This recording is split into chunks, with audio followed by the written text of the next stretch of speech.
Halo semua, ketemu lagi nih dengan aku. Oh iya, perkenalkan nama aku Abdullah Fajar Saiful Kahfi dengan NIM C240123112 dari kelompok 4 Departemen Manajemen Sumber Daya Perairan Fakultas Perikanan dan Ilmu Kelautan IPB University. Nah, kali ini aku bakalan cerita lagi nih tentang keseruan aku mengikuti praktikum biologi perikanan reproduksi 2.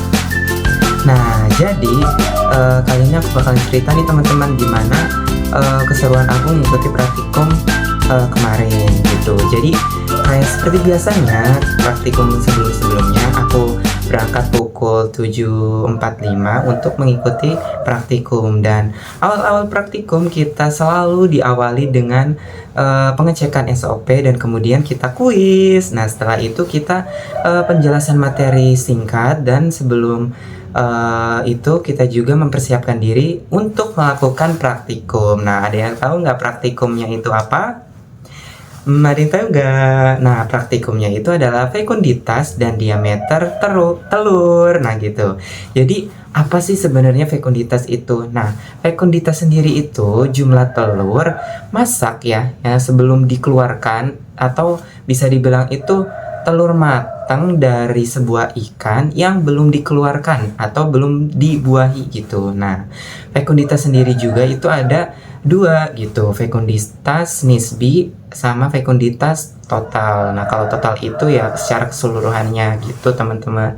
Nah, diameter telur, nanti kita kan itu kan mau ngukur diameter telur kan. Nah, itu tuh gimana gitu, padahal telur ikan itu kan kemarin kan aku bilang kan sekecil-kecil itu gitu ya kan. Nah, itu gimana ngukurnya kan, kayak pakai penggaris, oh my god, nggak mungkin banget gitu kan. Nah, jadi diameter telur itu apa ya, biasa kayak seperti kan telur itu kan seperti lingkaran ya. Berarti kalau diameter itu dia dari ujung sisi paling ujung sampai sisi ujung yang lain, tapi melewati titik tengah ataupun garis terpanjang dari sebuah telurnya. Nah, itulah namanya diameter telurnya.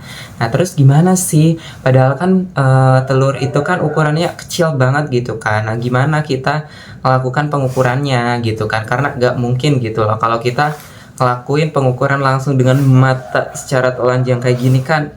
Ya Allah, kayak wow gitu lah ya, susah banget. Nah, jadi ada beberapa teknis yang harus kita lakukan untuk melakukan pengamatan diameter telur. Yang pertama ya seperti praktikum kemarin, kita siapkan dulu gonat. Ingat kan, gonat itu bentuknya seperti hati terbalik ya kan teman-teman, kayak gini. Nah, nanti kita dibagi menjadi 3 bagian lagi, sama seperti kemarin, anterior, middle, sama posterior. Nah, nanti kalau udah dibagi, nanti kita pisahkan dulu ya ke menjadi 3 bagian kayak gitu. Nah, kalau udah dipisahin, nanti dikasih aquades gitu teman-teman. Kalau udah dikasih aquades, nanti kita telur gonatnya itu kita burai gitu teman-teman, diburai supaya telurnya itu terpisah satu sama lain, tidak ada yang menempel gitu lah ya intinya. Nah, kalau udah itu diburai, nanti kita telurnya itu kita pipet gitu teman-teman, pipet. Kemudian kita pindahkan telur yang udah kita pipet itu ke preparat teman-teman, sebanyak 3 tetes menjadi 3 bagian. Oh iya, di preparatnya sendiri nanti kita dibagi menjadi 3 bagian ya teman-teman. Nah, kalau udah ditetes sebanyak 3 tetes sebanyak 3 kali 3 bagian. Nah, kalau udah kita tutup deh. Kalau udah kita tutup, terus kita simpan ataupun kita taruh di meja preparat gitu. Meja preparat mikroskop. Nah, jangan lupa sesuai peraturan dalam menghidupkan mikroskop yang benar ya teman-teman, karena nanti tujuannya itu biar mikroskopnya juga tidak mudah cepat rusak gitu ya. Nah, kalau udah, terus kita amati deh. Nah, nanti teman-teman, jadi waktu preparatnya itu sudah ditaruh di meja preparat dan siap untuk kita amati, nanti itu di mikroskopnya itu ya teman-teman, di lensa apa ini namanya? Oh, lensa okuler itu nanti ada penggarisnya gitu teman-teman. Nah, jadi di praktikum fekunditas dan diameter telur itu nanti kita itu di mikroskopnya itu udah ada penggarisnya gitu teman-teman. Nah, nanti waktu kita amati, jadi telurnya itu nanti itu akan berbentuk bulat gitu ya. Nah, bulat dengan warnanya itu kalau kemarin kita praktikum itu semuanya dominan hitam. Nah, nanti itu kayak gitu nanti ada penggarisnya gitu, teman-teman. Jangan lupa dihitung dari 0 dan sampai berapa panjangnya. Nah, kalau kemarin itu kita dominannya itu antara 30 sampai 40-an lah di di lensa okuler yang kita amati. Nah, kalau udah jangan lupa di satuannya kita ubah di milimeter dengan cara dibagi 1000 kayak gitu, teman-teman.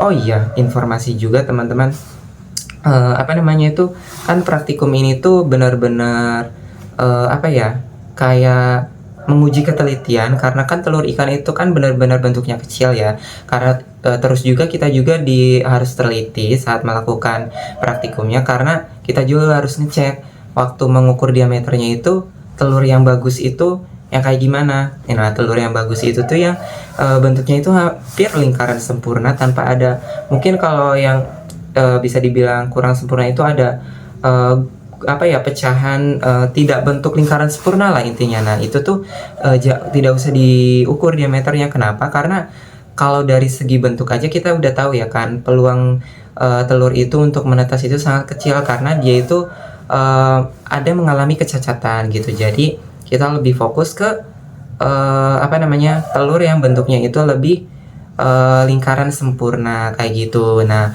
for your information juga, kalau fekunditas ikan air tawar itu tuh teman-teman, lebih rendah gitu daripada fekunditas dari ikan laut kayak gitu ya, teman-teman. Jadi intinya itu kalau dalam praktikum kali ini tuh kita diuji ketelitian dan juga kesabaran juga, karena kita harus menghitung diameter telur sebanyak 75 pada bagian anterior, middle sama posterior. Jadi kurang lebih 75 dikali 3 itu kurang lebih ada 225 telur yang kita amati, teman-teman.